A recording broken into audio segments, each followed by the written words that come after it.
E eu fui se for, quando eu paro para analisar a sequência de coisas que me trouxeram até aqui, eu percebo que se eu tivesse escolhido B ao invés de A, eu estaria em um lugar completamente diferente.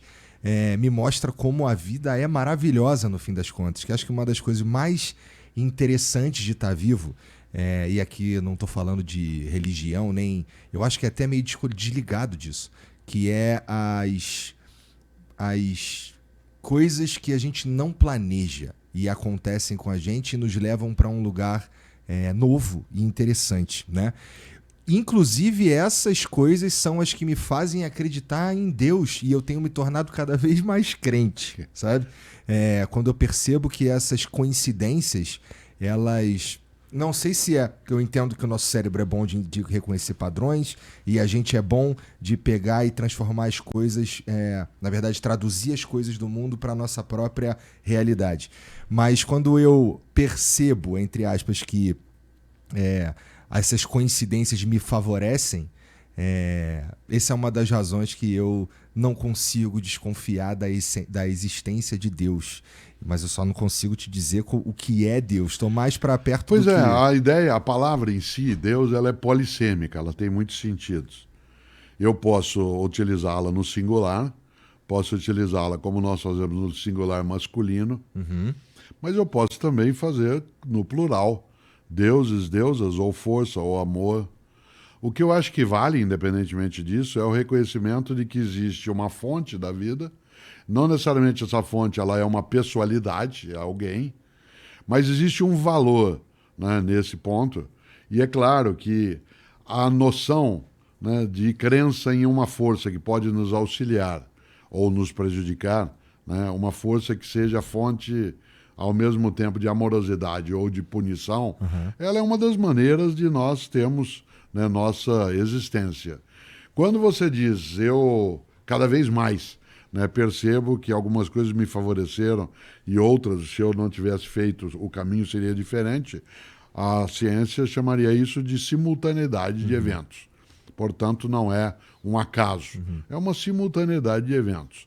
Mas esse é o termo técnico, ele não resolve, né? Ele simplesmente dá uma terminologia. O que vale é imaginar que quando você imagina aos 40 anos que você já ultrapassou, digamos, uma parte que poderia ser considerado metade, a gente tem que rever La Fontaine e lembrar na fábula do coelho e da tartaruga que, como se diz sempre, né, o coelho vai mais rápido, mas a tartaruga conhece melhor o caminho.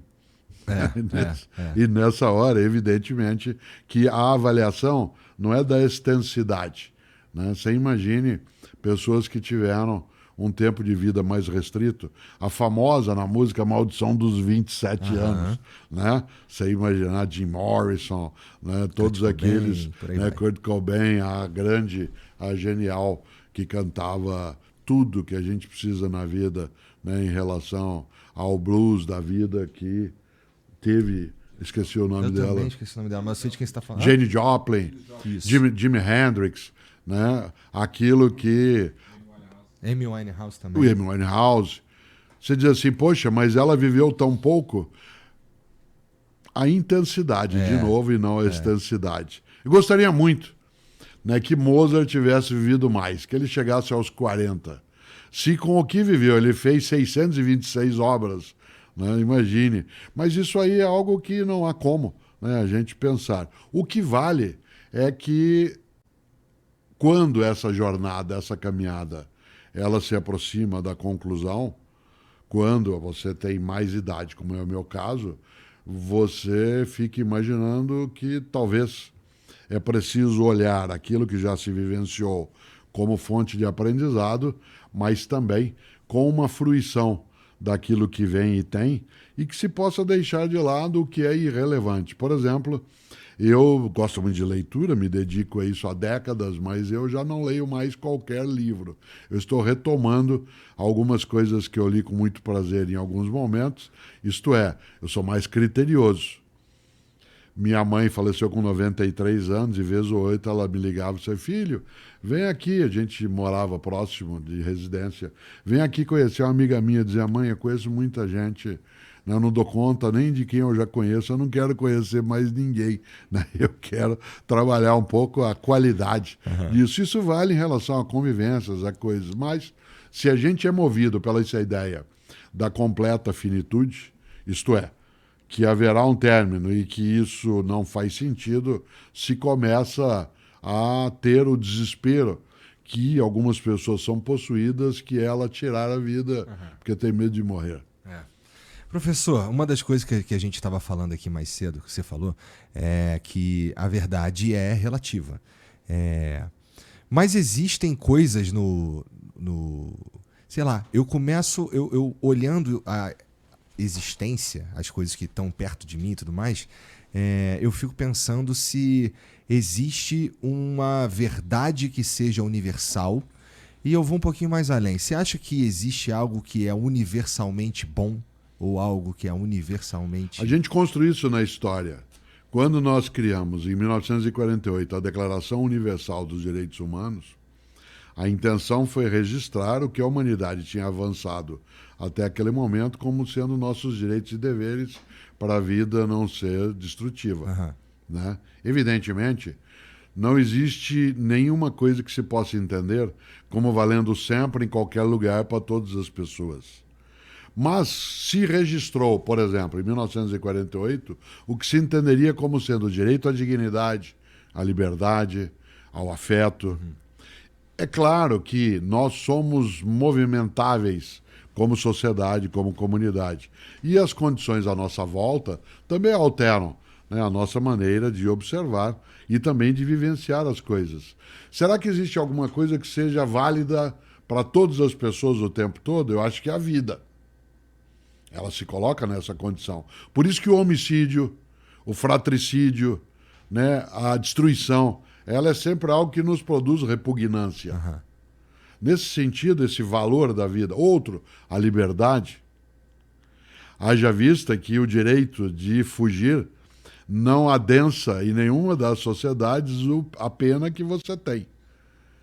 Você pode perder privilégios, mas é um direito que você tem. Tenha teu corpo, em latim, habeas corpus. Né? Isto é, você tem o comando sobre você. Mas, como lembrava o Erich Fromm, o filósofo outro-alemão, né? Esse nascido em 1900, ele dizia algo que eu lembro com muita frequência nos nossos tempos. Ele dizia, liberdade não é licença. O fato de eu ser livre não significa que eu estou autorizado a fazer. Eu apenas sou livre, mas não é um salvo-conduto para que eu faça aquilo que desejar. Portanto, valores que eu acho universais, né? A vida, a dignidade, né? A independência de pensamento. Se você se lembra, há uma música antiga, você não era nascido, era que já, mas era muito pequeno, chamado Pesadelo, né? Do Maurício Tapajós e do Paulo César Pinheiro. E ela diz, você corta um verso, eu escrevo outro. Você me pega vivo, eu escapo morto. De repente, olha eu de novo. Se um muro separa, uma ponte une. Você prende meu corpo, eu solto minha mente. Você me faz escrava ou escravo, eu sonho, eu canto. Você impede que eu possa caminhar do jeito que desejo, minha mente faz isso. Eu não posso chamar os meus deuses pelo nome que a gente sempre deu, eu dou o nome dos teus. Mas você não acaba comigo. Você escreve, corta, eu escrevo outro. Acho que esse é um valor, né? É uma possibilidade. Por isso que algumas ideias nos emocionam na arte, no cinema. Quando, né, a gente vê a história da libertação da Escócia e vê o Wallace gritando Freedom! Aquilo move energia na gente. Quando a gente vê o filme Um Sonho de Liberdade, né, aquilo mexe conosco. Eu acho que liberdade, não no sentido de fazer o que se quer fazer, mas, acima de tudo, fazer aquilo que impede que você não mereça existir. E assim, a gente talvez... Quando a gente pensa em liberdade, eu sou livre, por exemplo. Eu posso ser livre mesmo nesse sentido que você está falando, se você me aprisiona, eu sonho, eu penso e por aí vai. Mas a gente, no nosso modo de vida hoje em dia, a gente não é exatamente livre também, né? Se a gente for parar para pensar que, bom, eu tenho que pagar aluguel, eu tenho que pagar escola, eu tenho que pagar uma porrada de coisa, portanto, eu preciso de uma atividade que me dê algum dinheiro para que tudo... Então, na maior, assim, pelo menos se você está vivendo em São Paulo dentro do sistema que a gente vive, liberdade é uma ideia um pouco... que a gente deveria parar para pensar se a gente realmente está sendo livre, no fim das contas. No século XIX, um grande pensador alemão, Karl Marx, ele fez uma reflexão sobre 2 reinos em que nós vivemos. Você e eu, qualquer pessoa. O reino da necessidade e o reino da liberdade. E ele introduziu um conceito que vale nisso que você está dizendo, Marx.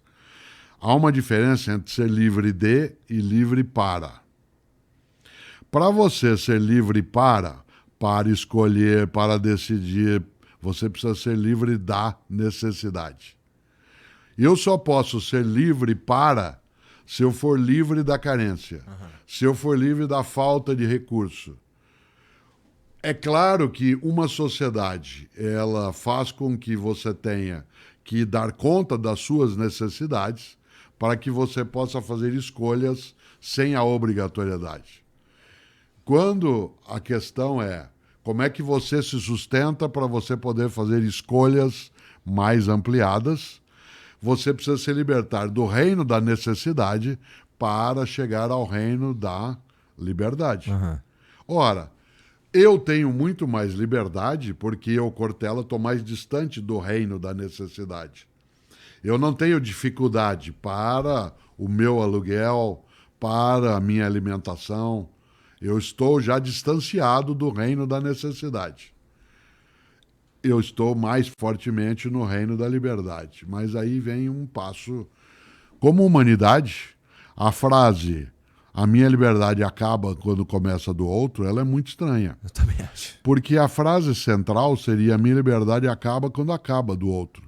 Se algum ser humano não for livre, ninguém é livre. Se alguma criança adulta não for livre da fome, ninguém é livre da fome. Se alguma mulher não for livre da opressão, da discriminação, ninguém é livre. A minha liberdade não acaba quando começa o do outro. A minha liberdade acaba quando acaba a do outro. Ser humano é ser junto.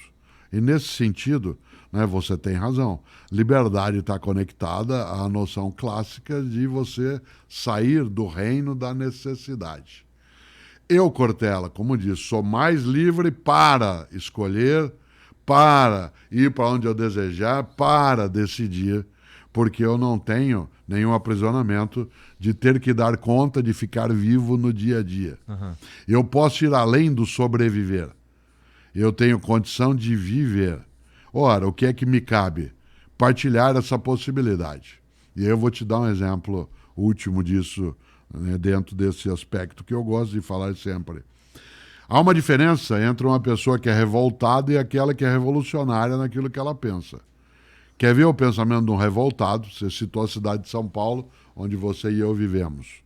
Avenida Paulista, 6 horas da tarde, eu dentro de um busão lotado, chovendo, sem ar-condicionado, trabalhei o dia inteiro, estou em pé já há um tempão, as janelas estão fechadas por causa da chuva. Ao revoltado, olha e diz assim, que nojo. Um dia, nunca mais eu vou entrar no ônibus, um dia eu vou ter condição de jamais ter que fazer isso. Esse é um modo só revoltado.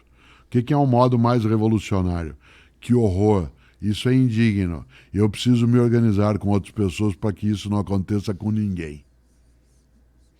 A primeira perspectiva é individualista.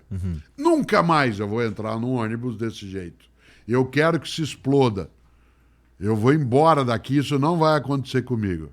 A outra é, isso não pode acontecer comigo e com ninguém. Pois bem, cabe a quem já está, como é o teu caso e o meu, no reino da liberdade, ter uma ação na vida para que quem esteja ainda vitimado ou vitimada pelo reino da necessidade, que ele possa chegar também ao reino da liberdade. Isso não é uma função missionária, isso é uma questão de decência. Afinal de contas, de nada adianta, né? Como cantava, ninguém consegue ser feliz sozinho. Gostei.